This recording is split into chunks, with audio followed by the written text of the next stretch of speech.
With Deborah Tannen, here is Marianne on the toll-free in Leamington, Ontario. Hi, Marianne. It's Tom, and you're on the air. Hello. Hi. Hi.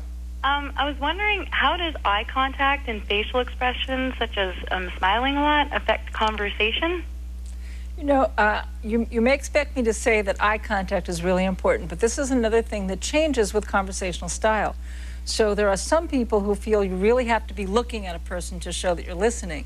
And then there are other people who actually won't be looking because they feel that if you really want to concentrate, you know, you have to look away so that you won't be distracted. And the important thing is to know the conversational style of the person you're talking to realize whether they're expecting that intent eye gaze to know that you're listening. A lot of people, if you look at them all through a conversation, they will feel like you're bearing in on them. Or staring, or staring at them. Right. So you try to look away for a second to give a little relief, as it were. What else, Marianne? Oh, I just find this conversation very fascinating. And well, thank you. Just interested in, like, facial expression. I'm a very happy, smiley person, and I wonder how that affects conversation. It helps it along many times, especially if there's a little lull now and again. A smile is a good idea. Well, here we are. You might notice, by the way, that women do tend to smile more than men. And if women don't smile, it's not unusual for people to say, oh, cheer up, it's not so bad. Right, right. And think we're angry if we're not smiling. And men are less likely to have that expectation. Marianne. Okay. Take care, young lady, and thanks for watching. Yep. Bye-bye. Bye. Oprah Winfrey, as you write, changed the face of talk television. You wrote this in a recent article in Time magazine. That's right. What did she bring to television that other talk show hosts did not? Phil Donahue pioneered a new format of involving the audience. You see what just happened?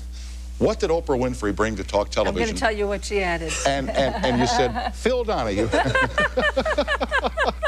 Because she started with the material that she was given. Right, walking around with a microphone in the audience. So she didn't pioneer that format, but what she brought to it was involving the audience in a personal way. She made it confessional, like friends. You know, remember I said earlier that women tell each other things. That's what makes them close. Now, so many women feel that Oprah is their friend because she reveals things about herself. I really saw this. After You Just Don't Understand was published, I was on both Phil Donahue and also on Oprah.